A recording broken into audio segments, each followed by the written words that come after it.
अस्सलाम वालेकुम dear viewers. आज हम लेके आए हैं जी फार्मेसी टेक्नीशियन पार्ट 1 की एनाटॉमी का चैप्टर नंबर 1 जो है उसको हम लोग डिस्कस करेंगे। इंपॉर्टेंट डेफिनेशंस और टर्मिनोलॉजीज़ के हवाले से इस पर हम बात करेंगे।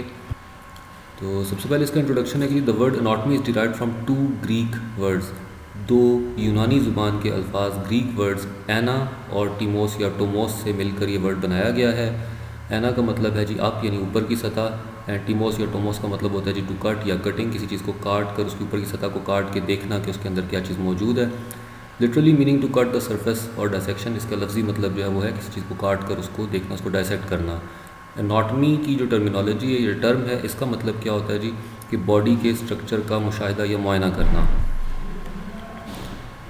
एनाटॉमी की definition: it is a branch of medical science that deals with the study of structure of plant and animal. जब सिर्फ एनाटॉमी की बात की जाएगी, ठीक है, तो उसमें क्या क्या कहना है आप लोगों ने कि ये मेडिकल साइंस की एक ऐसी शाख है जिसमें हम पौधों और जानवरों के स्ट्रक्चर का मुताला करते हैं। क्योंकि एनाटॉमी में हमने किसी जगह पे भी ये नहीं कहा हुआ कि सिर्फ पौधों का, सिर्फ इंसानों का, सिर्फ जानवरों का। तो इसमें हम क्या करते हैं, जनरली किसी भी लिविंग बॉडी का जो है हम काट के उसको हम देखते हैं कि उसकी साख्त कैसी है, तो that is known as anatomy. Next जो हमारे पास हेडिंग है जी वो है human anatomy. It is a branch of medical science that deals with the study of structure of different organs and body parts of human. अब इसके नाम में क्योंकि ह्यूमन एनाटॉमी कहा गया है, इसलिए इसमें हम सिर्फ़ और सिर्फ ह्यूमन की बात करते हैं कि जिस इंसानी जिस्म के मुख्तलिफ आज़ा और जिस्मानी हिस्सों का मुताला किया जाता है ह्यूमन एनाटॉमी के अंदर। नेक्स्ट में हमारे पास आ रहा है जी ग्रॉस या मैक्रोस्कोपिक एनाटॉमी। ग्रॉस एनाटॉमी का मतलब क्या है, मैक्रो का मतलब क्या है? मैक्रो का मतलब है जी बड़ा, यानी ऐसी चीज़ जो कि माइक्रो ना हो। माइक्रो के ऑपोजिट ये वर्ड यूज़ होता है मैक्रो, यानी कि बड़ी चीज़ है जिसको आप आम आँख से देख सकते हैं। It is a branch of anatomy that deals with the study of human body structure by naked unaided eye. कि आपकी आँख जो है, आप डायरेक्टली आँख से देख कर किसी चीज़ का आप स्ट्रक्चर देखते हैं, मुताला करते हैं, साथ को देखते हैं। पसंद आपने एक बोन को देखा कि उस बोन के पार्ट्स कौन से हैं, उसकी शक्ल कैसी है, उसके ऊपर कोई लाइन वगैरह मौजूद है या नहीं है, कोई कर्व है तो कहाँ पे है। तो वो सारी चीज़ें जो आप क्योंकि आम आँख से देख के कर रहे हैं, उसमें कोई माइक्रोस्कोप इस्तेमाल नहीं हो रही, कोई लेंस इस्तेमाल नहीं हो रहा, दैट्स वाई वो क्या होगा, वो मैक्रोस्कोपिक एनाटॉमी होगी। मैक्रोस्कोपिक एनाटॉमी का ही दूसरा नाम जो है that is gross anatomy. Next जो ब्रांच है जी हमारे पास branch of anatomy that is histology. Histology में क्या होता है जी, हिस्टो का वर्ड जहाँ भी इस्तेमाल होगा that is related to tissue. इसका मतलब होता है जी टिशू की बात हो रही है, और टिशू की डेफिनेशन उम्मीद है कि आप सबको मालूम होगी कि अ ग्रुप ऑफ सिमिलर और identical cells that join together to perform a function is known as tissue. तो it is a branch of anatomy that deals with the study of structure of tissues. मुख्तलिफ tissue, epithelial tissue हो सकता है, muscular tissue हो सकता है, nervous tissue हो सकता है। तो उस टिशू की साख्त कैसी है उसका मुतालिया अगर किया जाएगा तो एनाटॉमी की वो शाख कहलाएगी हिस्टोलॉजी। Next is embryology. ठीक है जी, एम्ब्रियो का वर्ड आपको पता चाहिए। लॉजी का मतलब तो सबको पता है कि किसी चीज़ का मुतालिया करना या स्टडी करना। तो कहते हैं कि it is the branch of anatomy that deals with the study of embryo, जिसमें हम एम्ब्रियो का मुतालिया करते हैं। एम्ब्रियो क्या होता है? एम्ब्रियो होता है कि जब मेल और फीमेल सेक्स सेल्स आपस में मिलते हैं, गेमीट फॉर्म होता है, तो वही गेमीट कन्वर्ट हो जाता है इनटू एम्ब्रियो। यानी बच्चे की पैदाइश का जो सबसे पहला मरहला होता है, जिस्म के अंदर नशो नुमा पाने का जो सबसे पहला मरहला होता है, that is known as the embryo. अब साथ इसकी डिटेल भी उसने थोड़ी सी दी हुई है डेफिनेशन के बाद, एक दो लाइन्स उसने बताई हैं। उसमें कहता है कि it provides detail of changes occurring during development. कि बच्चे की पैदाइश के दौरान उसमें जो जो तब्दीलियाँ रुनुमा होती हैं एम्ब्रियो के अंदर और बच्चे की डेवलपमेंट होती है, उसका मुशाहिदा किया जाता है, उसके बारे में तफसीलात से आगाह किया जाता है एम्ब्रियोलॉजी में। हैंस इस तरह से it helps in understanding congenital deformities and defects.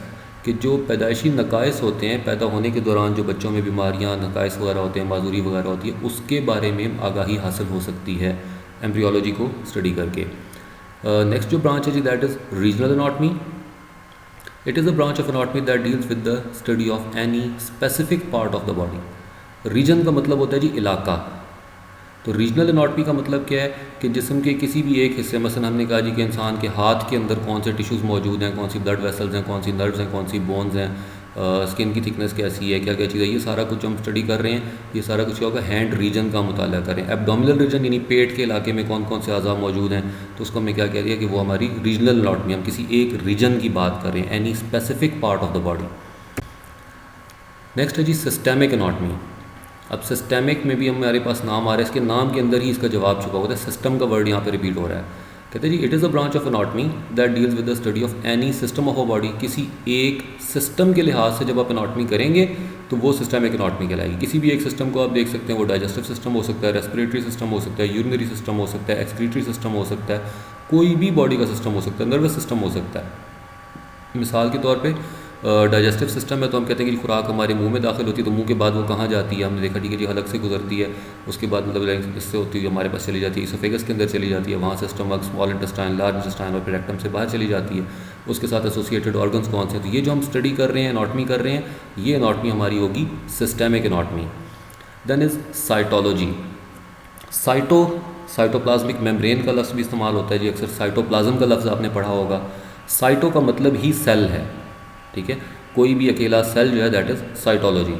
तो क्या कहेगा जी, it is a branch of anatomy that deals with the study of structure of cell and its component. किसी भी सेल और उसके अज्जा का जो मुताला किया जाएगा, और सेल के उज़विये जो होते हैं, ऑर्गेनल्स जो होते हैं, सेल ऑर्गेनल्स, उनको स्टडी किया जाएगा, तो that is cytology. Next is applied anatomy.